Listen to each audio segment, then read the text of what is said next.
What's up, everybody? Chris, Legendary Mana, and it's time for another deck teching. This is one that comes from a viewer of ours who mentors new players and really liked this deck when he presented to us. Early on, when we first started, we had quite a few requests to look at deck lists, and this one stood out because I like playing green-black, and well, this fits that bill, and it has a little splash of some other things. So before we get into the deck, I wanted to sort of give some history about the author of the deck. His name is Corey. His local game store is Cardboard Castle Games from Georgia. I've had a lot of conversations back and forth. He's done really well at Friday Night Magic with this deck. So I tested the deck for a little while to kind of get a feel for the deck, and it's really fun to play. I really like it a lot. In fact, some of the players that I played against were continuously asking me, "Oh, can I get your deck list? That seems pretty cool. I like that idea." I'm not the only one who likes this deck, and I imagine people who are in his local area like this deck as well. So he also asked if there was any suggestions that we had. We waited until Amonkhet came out and sort of like looked at the cards that could go along with it, because, well, at the time I anticipated the Saheeli cat combo to go away, which part of what the deck was built around,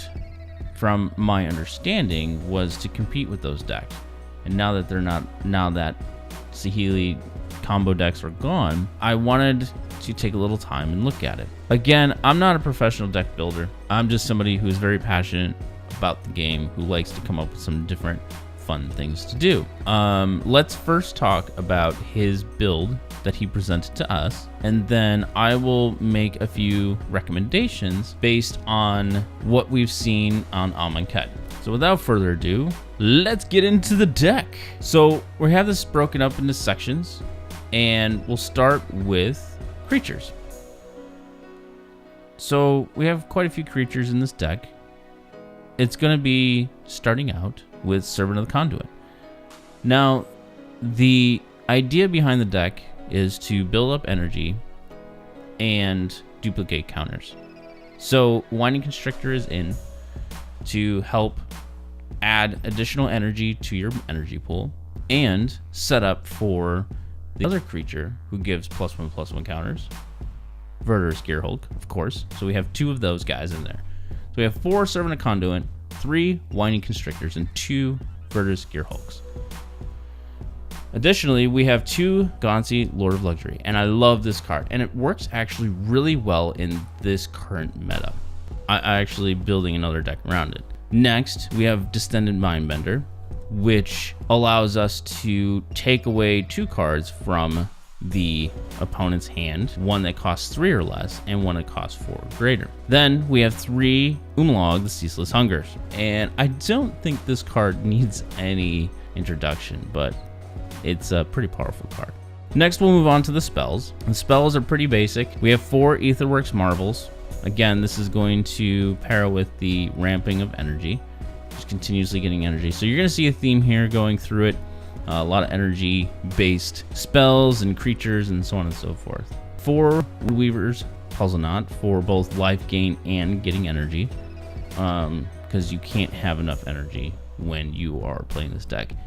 The idea is to ramp into energy as quickly as you can. So we have 4 Harness Lightnings. Again, this helps too, because if you have a ton of energy and you have to get rid of a creature pretty quickly, you can always dip into your energy to add more on top of Harness Lightning. And then we have 2 Kozilek's Return. This again does 2 damage to each creature, so deals with a lot of token strategies. Additionally, whenever you cast an Eldrazi creature spell with a converted mana cost 7 or greater, you can exile Kozilek's Return and deals 5 damage to each creature. Then we have 1 copy of Pulse of Murasa. This will give us return a creature or land card from your graveyard, and you gain 6 life. Next, we'll move on to Attune with Aether. Be able to grab land from your library as well as get energy. And so, as you see, there's plenty of energy generation in this deck. Finally, we have 3 Traverse the Ulvenwalds, and these will help you in late game, allow you to grab a creature from your library. But additionally, in early game, you can pull land. So let's move on to the mana base. It's pretty simple too. It's 4 Aether Hubs, 4 Blooming Marshes, 8 Forests, 2 Mountains, and 4 Swamps. Pretty simple. Now the sideboard. The sideboard has a few key pieces. We have 1 additional Distended Mindbender. We have Ulamog the Ceaseless Hungers, 3 Tireless Trackers, and 2 Noxious Gearhulks. The spells in the sideboard is 1 extra Kozilek's Return, 2 Natural States for Artifact Hate, 2 Release the Gremlins, 1 Nixilis Reignited, 1 Lost Legacy, and 1 Nissa's Renewal. Next up, we have the stats of the deck. And we're kind of retooling how we present this a little bit. So let me know in the comments below if you want more detail or if you like the detail that we're putting together. What I prefer to do, and what I really would like to do, is spend more time talking about this and understanding the stats behind it. You know, discussing the mana curve and what really is going to make the deck function appropriately. So the mana curve shows what converted mana cost is for the cards that are in the deck. And this only looks and focuses on the main board. This does not look at the sideboard. You have in the pinkish orangish color are artifacts. The greenish seafoam color is creatures. Orange is instants, and the regular green is sorceries.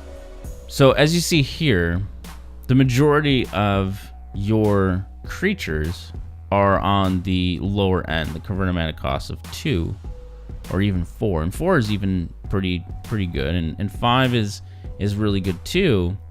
But as you can see, your majority of creatures, which is it looks like about 11, right, are on the converted mana cost of 2.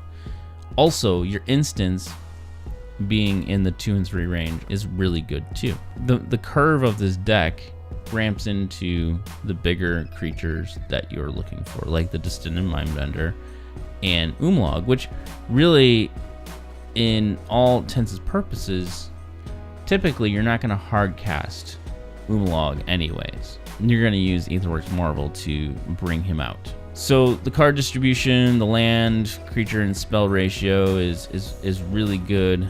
The mana color for the color pie is a really good, because you have mostly green creatures with a splash of red and black in there. So it's a really good mixture. It's well balanced when it comes to the stats of the deck. The next part is the probabilities, and I'm not going to spend too much time talking about this, but I like throwing this information out there because I look at this information as a useful tool to understand, okay, what are the cards that I'm most likely to have in my hand, when I first start the game, like the first draw, the first 7 cards. And then what are the probabilities all the way to turn 3? Because really your first 3 turns are going to be your most important. Once you are behind 1 or 2 turns, and when your opponent has his first 3 turns, has hit every single land drop, and is hitting the cards he needs, he's going to be at a much better advantage. Additionally, when you're working from behind, in a lot of cases, especially in how fast these games go right now, when you start falling behind, the percentage of you winning or having a positive outcome greatly decreases. So even though you increasingly can find these cards later in game, you're going to have a harder time to catch back up to win. Now, not saying it's impossible. I think in a lot of cases, once you get past turn 3 and you're struggling, especially in today's meta, you will struggle to come back from that. So I'll leave these up for a few seconds. Feel free to pause the video to take a look at the stats. If you're on a mobile phone, I'm sure these might be slightly hard to read, so it'll be something that you'll have to go watch on a computer or a larger screen when you get a moment. All right, so let's move on to the maybe board.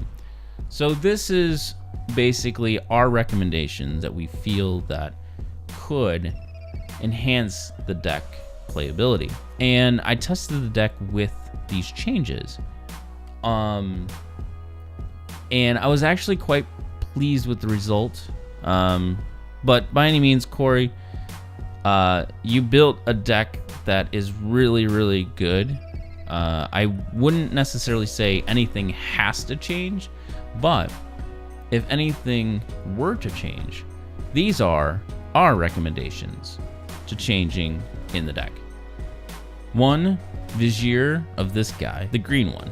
I don't know how to say that card's name, but anyways, I think he synergizes well with Aetherworks Marvel. 1, Samut, Voice of Dissent, which I think doesn't need any introduction. Yes, you can't use the special ability to untap a target creature, but who doesn't like a double striking vigilance haster and gives your other creatures haste? 1, Edifice of the Authority, or of Authority. This goes without saying, it's a really good lockdown card. And 2, Oracle's Vault. This allows you to exile the top card of your library until the end of turn, and you can play that card. Put a brick counter on Oracle's Vault. Then you can basically start free casting cards. Again, just kind of pairs with Aetherworks Marvel pretty well. So the cards that I would take out in replace of these isn't that much, because obviously I'm only adding 5 cards. 1, Forest. 1, Ulamog the Ceaseless Hunger. 1 of the Traverse Ulvenwald, and 2 of the Distended Mindbenders. And I kind of put the Distended Mindbenders in the sideboard, so they're not completely removed. I mean, you kind of need those for other strategies, and they work really well. I think they work very well as a sideboard card at this point than a mainboard card. I think mainly for speed and kind of just getting out things that you're needing to get out and sort of speed up that process. So that's the deck. I mean, it's really great deck to play. It's fun to play. It doesn't abuse the power of Aetherworks Marvel. It only uses it to the effect of as a win condition. Unlike some of the Marvel decks, it's just free cast, free cast, free cast, free cast, free cast. And this is not part of that repetitive motion. This is more of let's just get to Ulamog. But it has, interaction. It has different conditions to win from. It's not necessarily the only condition that there is to win the game. And I think that's where this particular deck differs from any of the other Marvel decks out there, and why I really like playing it, because there's multiple ways to sort of win and do some fun stuff. So Corey, thanks for presenting this to us. I think you have something going here. I think there's a lot of things that you can do with it with Amonkhet. I tried really hard to figure out what are some major pieces that go in here. I don't think Amonkhet has that. Maybe it's more or less we revisit this during the Hour of Devastation release, but so far there's not many pieces to add to this, I don't think. But I'm actually really serious though about Oracle's Vault and Edifice of the Authority. I think those are 2 cards that would really help move this deck along. And I think also with the splash of red, you could even think about putting Unlicensed Disintegration in here as well, when you're adding more artifacts to the mix. So there are some opportunities to sort of enhance what the deck does and interacts with the other player. So anyways, that's the deck. Thanks, Corey, again for presenting this deck to us. I hope the suggestions that we've made help you out in any way. I know you're continuously making new decks, so feel free to share them with us if you like, and make sure you guys like the video, subscribe to the channel, and pretty soon we'll be giving away the 300 thank you packs. It'll be 5 people will get 2 packs, 1 pack of Aether Revolt, 1 pack of Kaladesh. So that will be coming this weekend. It will be Mother's Day weekend, so we won't do it on the weekend. I will plan to do a live stream either Monday or Tuesday evening. So look out for that information. Follow us on Twitter as well, at legendary_mana. We will be posting it on there. If you don't have Twitter and you want to get information from us through Patreon, any support that you guys give us is helpful and allows us to continue to do videos like these and enhance the channel and reach out to the community to get more people involved. Until next video, see you next time.